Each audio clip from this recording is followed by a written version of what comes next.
Hola amigos, ¿qué tal? ¿Cómo están? Bienvenidos a La Voz del 21. Yo soy Francisco de Pierola y hoy vamos a conversar con el señor Fernando Tincopa. Él es politólogo e investigador del Centro Wiñac y también es profesor de debate.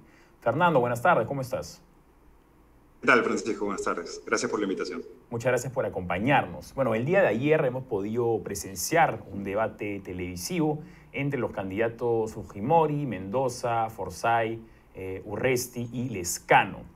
Ahora, muchos de los candidatos o algunos de ellos publicaron su autovictoria, digamos, en sus redes sociales, declarándose ganadores de esta contienda, pero cuando hablamos de un debate siempre está el lado subjetivo, hay varios puntos para evaluar a la hora de declarar un ganador. Creo que el punto más importante es ver qué candidatos aprovecharon mejor el tiempo que estuvieron expuestos ante cámara para hablarle directamente a su base, a sus militantes, simpatizantes y sobre todo a aquel porcentaje bastante alto de electores peruanos que todavía no han decidido por quién votar.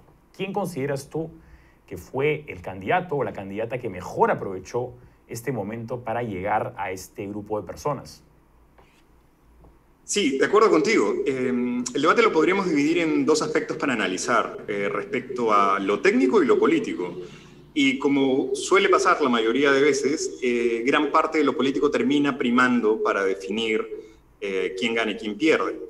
Aun cuando lo técnico pudo haber sido mejor expresado, con sus limitaciones evidentemente, por Verónica y Keiko, en lo político el análisis es un poco más interesante porque los efectos políticos que tiene el debate en la construcción del personaje político para cada candidato, yo creo que se da en función a quienes pudieron haber reforzado más la imagen de los activos que querían reforzar y de los pasivos que querían combatir. En ese sentido, es evidente que quienes perdieron en este debate van desde pues todo el lado masculino, comenzando por Urresti, pasando por Forsyth y Lezcano, porque quizás fueron los que menos aprovecharon este espacio para eso.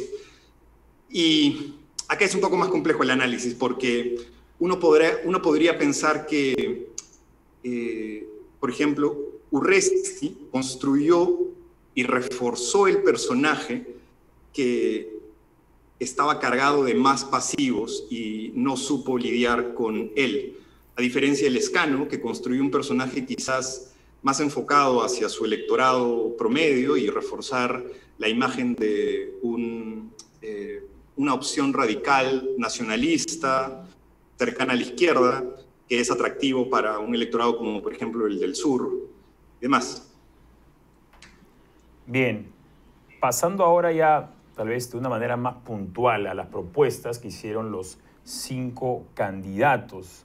¿Cuáles consideras que fueron las más llamativas o las que más causaron impacto en los televidentes?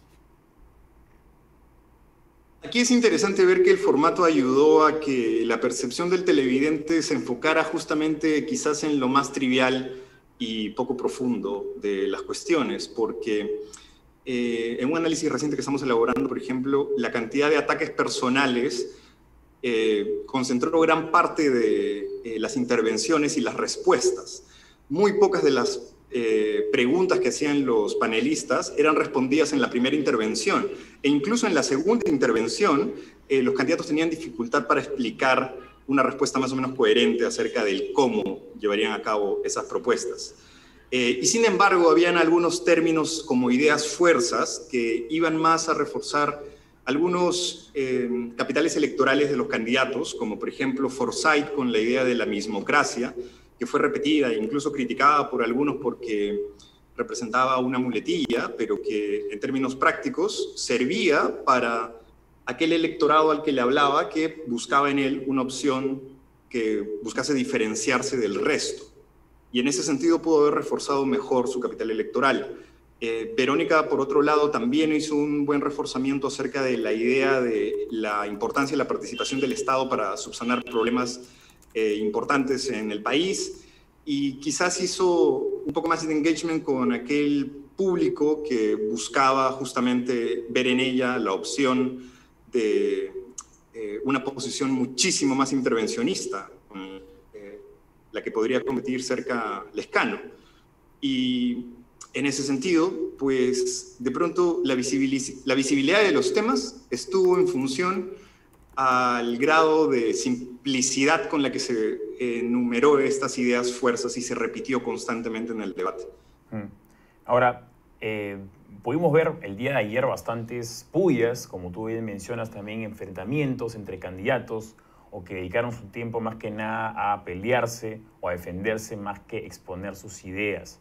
Ahora, desde un punto de vista, tú como profesor de debate, esto acá, si bien no ayuda al electorado, porque obviamente estamos viendo una discusión más que una presentación de planes de gobierno, de soluciones, en términos de eficacia, ¿cómo ayuda esto al candidato, digamos, en la percepción del televidente?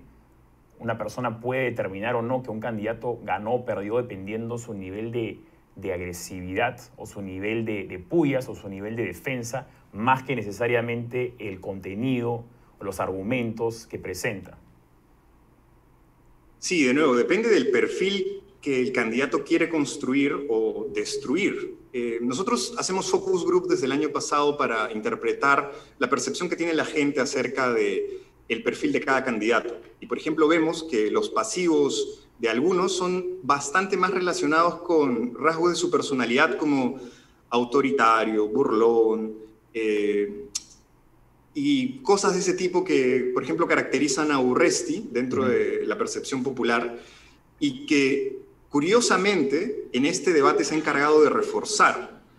Y en ese sentido, si hay un match que encaja con la percepción que pueden tener de manera superficial las personas que lo conocen, el debate sirve como una plataforma para generar mayor convicción de anticuerpos o mayor predisposición a ver en otros candidatos una alternativa viable. Por ejemplo, dado que el espacio que está tomando en la agenda mediática la carrera electoral es bastante más limitado por temas de pandemia y demás, de hecho, creo en un último estudio también solo el 5% de las portadas de los periódicos más populares tienen como tema principal la pandemia, la gente entonces tiene un espacio más limitado de información.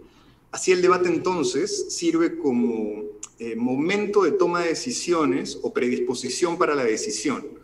En ese sentido, nosotros podríamos ver que lo que generará este debate será información y material que luego será replicado durante las próximas semanas, incluso de manera caricaturesca, que reflejen el perfil de los candidatos en frases muy pequeñas o en pullas, conflictos o respuestas intensas. Y dado que lamentablemente gran parte de la población se deja llevar por el carácter superficial de la disputa y no por el contenido detrás, es probable que veamos que aquellos que salieron en forma y en estilo o en imagen, digamos, a primera vista mejor parados, puedan ser los que tengan mejor retribución en capital electoral.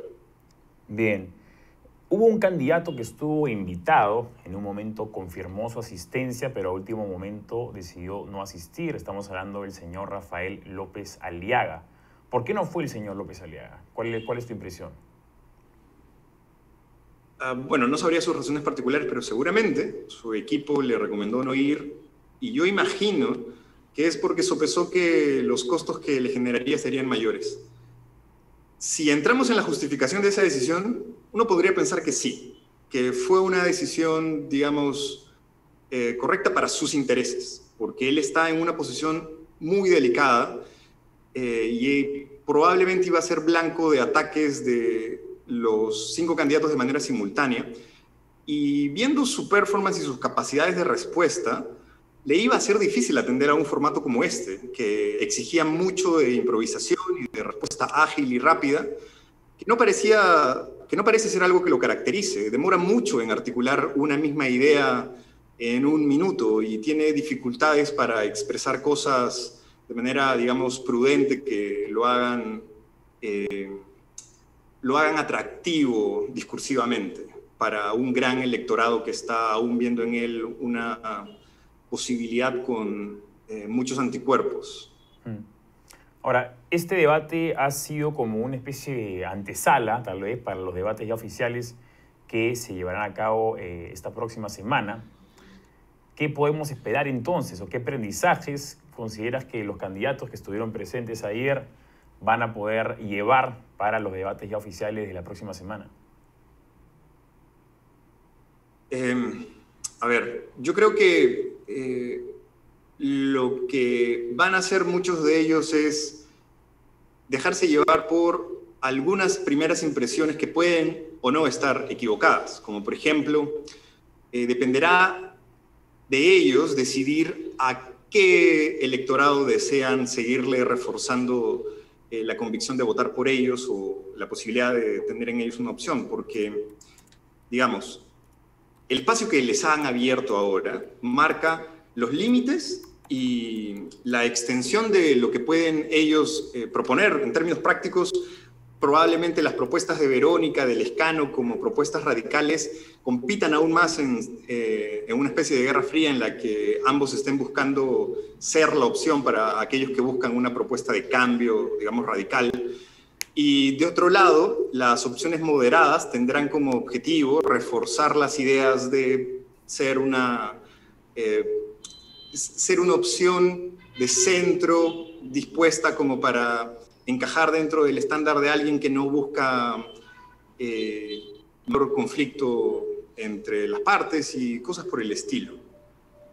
Hablábamos acerca de reforzar la polarización versus reforzar un centro o una posición más moderada, ¿no? Decíamos que el día de ayer vimos a candidatos que querían reforzar esa percepción que tiene la gente de ellos de una actitud más polarizante. Hay otros candidatos que también están tomando esta posición para reforzar esa posición más polarizante, mientras que otros optan por una posición más moderada para evitar calzar justo en las mismas posiciones de extremos que los demás candidatos. ¿Qué candidatos van entonces a optar por la polarización extrema versus la mantenerse más moderadamente?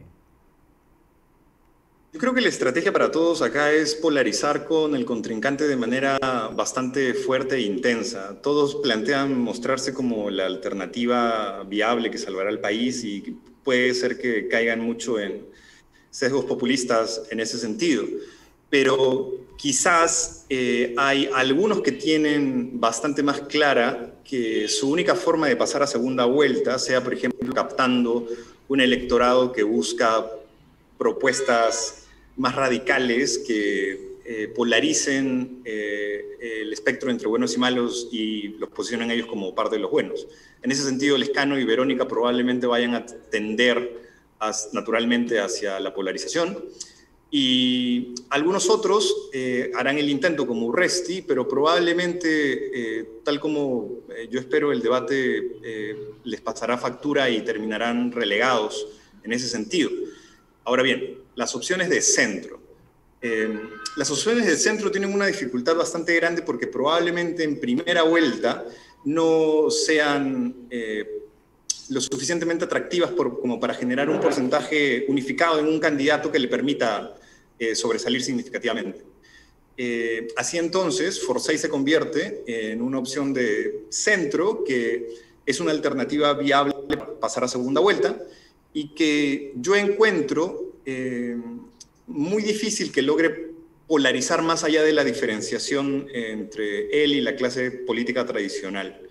La polarización en otros aspectos como el económico o el social no ha sido un factor relevante en su candidatura y probablemente tienda más hacia hacer una campaña distinta en ese sentido. Lescano y Verónica tienen las dos posibilidades de ser quienes polaricen más, me parece, sobre todo en primera vuelta.